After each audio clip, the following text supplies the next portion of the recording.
What is law? Law of a body of rules of conduct of binding legal force and effect, prescribed, recognized, and enforced by controlling authority. Any system of regulation to govern the conduct of the people of a community, society, or nation. The highest law in the country is the 1987 Philippines Constitution. Nakapaloob dito ang law, kaligtasan at tiyakin ang ating mga karapatan bilang mamamayan laban sa mga pang-aabuso ng ibang tao, ng mga organisasyon at ng gobyerno mismo. Mayroon tayong mga batas na tutulong sa paglalaban ng ating pangkalahatang kaligtasan.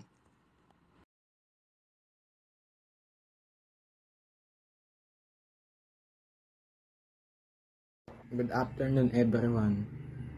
My name is Trent Clarence B. from Maine 13. The evolution of law began before history was recorded, with laws built up one by one as the views were settled. In fact, the development of rules in society predates both course and the written law for thousands of years. Customary and private legal system alone order human activities. Nagsimula ang evolution ng batas bago na itala ang kasaysayan na may hakbang na naayos sa mga hindi pagkaunawaan. Sa katunayan ang pagbuo ng mga alituntunin sa lipunan na nakasulat sa batas sa loob ng libo-libong taon. Nakaugalian at pribadong mga sistemang legal lamang ang nag-utos ng mga gawain ng tao.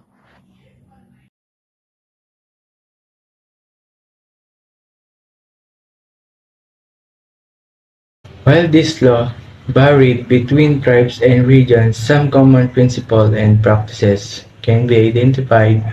Here are some aspects of pre-Spanish Philippine tribal law.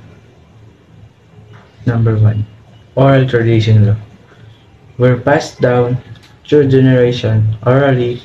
Tribal elders and leaders had the responsibility of preserving and transmitting the laws to ensure their continuity.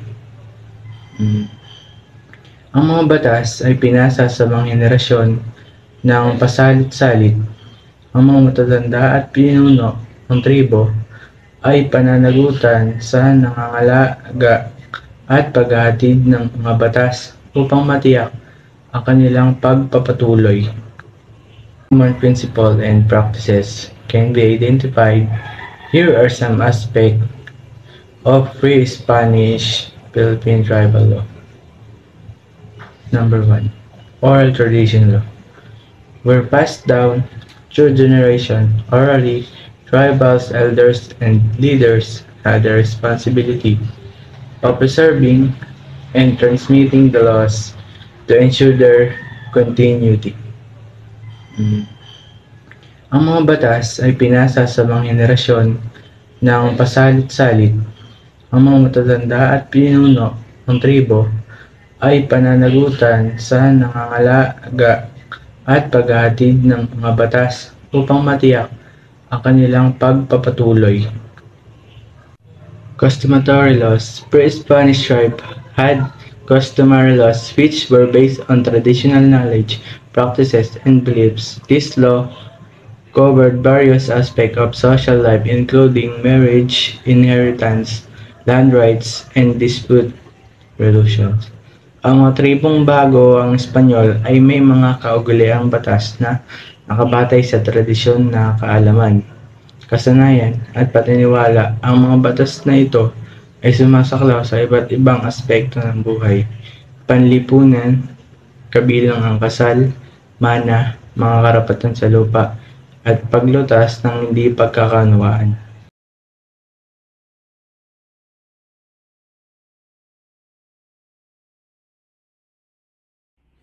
Tenets of the Kalatyaw Code. Ang kwento ng batas ni Kalatyaw ay mas nakakapukaw pansin. Madaling ilahad dahil ito ay naglalaman ng isang dokumento lamang. Ang dokumentong iyon ay may haba ng isang aklat lamang ang binigay ng Renasimiento Pilipino sa nakalipas na taon. Ito ay pinagatan Las Antiguas Lanyades de la Isla de Negros. Ang mga lumang alamat ng Isla ng Negros. Ang batas ay matatagpuan sa Book 1 na sinasabi na ito ay di umano ay natagpuan sa Panay noong 1614. Walang nabanggit tungkol sa batas o sa may akda nito, liban sa laman sa pamagat na ginawa sa taong 1433. Kalatyaw, ikatlong pinuno. Ang manuskripto ay sinasabing isinulat ni Jose Maria Pabon ang Cura Paraco, ang Himamaylan Negros noong 1839. Ngunit maaari ito ay naisulat sa mga sumusunod na taon pa. Ito ay napupuno ng mga pagkakamali at mga maling petsa at tanging dahilan na ito ay tinanggap ninuman ay dahil walang sinumang ang umasa sa kabuuan nito. Ang mga akda ay lumakda sa ngalan ng Jose Maria Pabon at mga petsas ng kanyang akda ay sa paging 1838 hanggang 1839 sa kanyang kubento sa Himamaylan. Ngunit ang totoong Father Pabon ay hindi isang praile, bagkus ay isang sekular na pari at hindi naging Cura Paraco at Himamaylan. Liban lamang noong 1842, siya ay naiulat na nanalangin para sa kalusugan ng hari noong 1838 at nagsulat ng aklat para sa kanya noong 1839. Inakala niya na ang 20 kilometro ay kasing sukat ng 20 lagpas ng mga Kastila. Natutukoy na si Jose Marco ay mayroong pakana at ang code ay Kalatyaw ay malinaw na hoaxes o gawa-gawa lamang ni Jose Marco.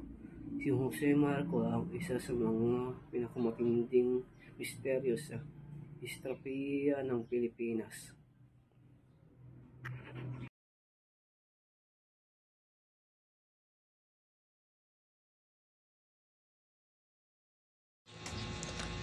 Two foundations of penal code.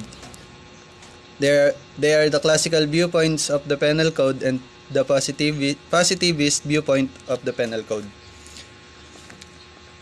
First of all, what is the classical viewpoint of the penal code? It explains crime as a free will decision to make a criminal choice. This choice is made by applying the pain-pleasure principles. Sabi dito, ipinaliliwanag nito ang krimen bilang isang malayang pagpasya na gumawa ng isang kriminal na pagpasya o pagpili. Ang pagpili na ito ay ginagawa sa pamamagitan ng paglapat ng prinsipyo ng plain pleasure. Positivist viewpoint of the penal code.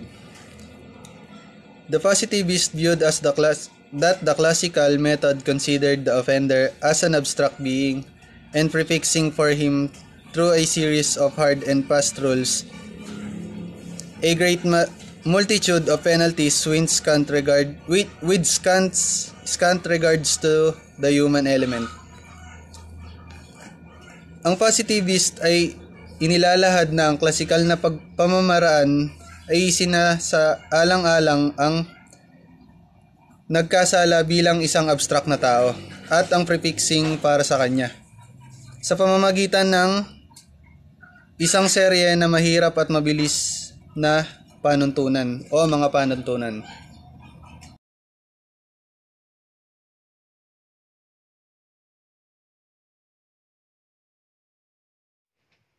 My name is Domingo Trish Lawrence, Main 13.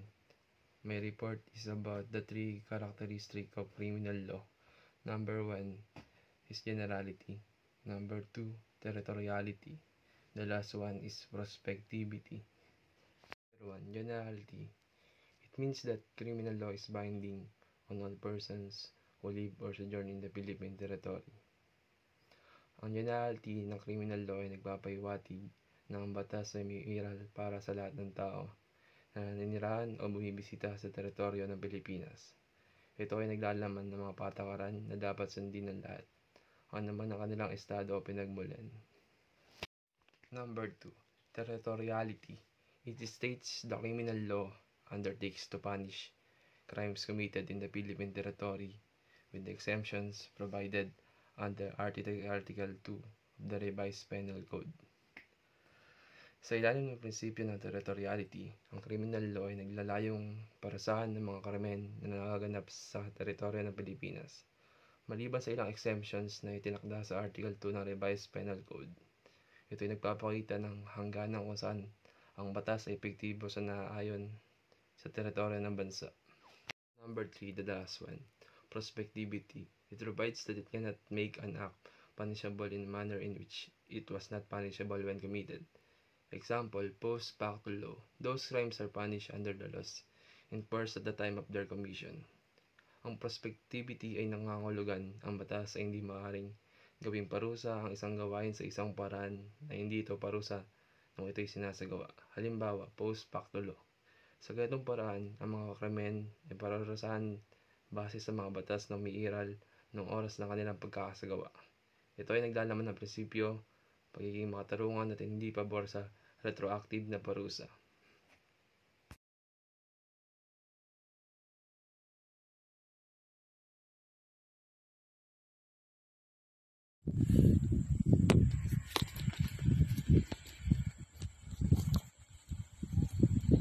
Classical viewpoint of the Penal Code.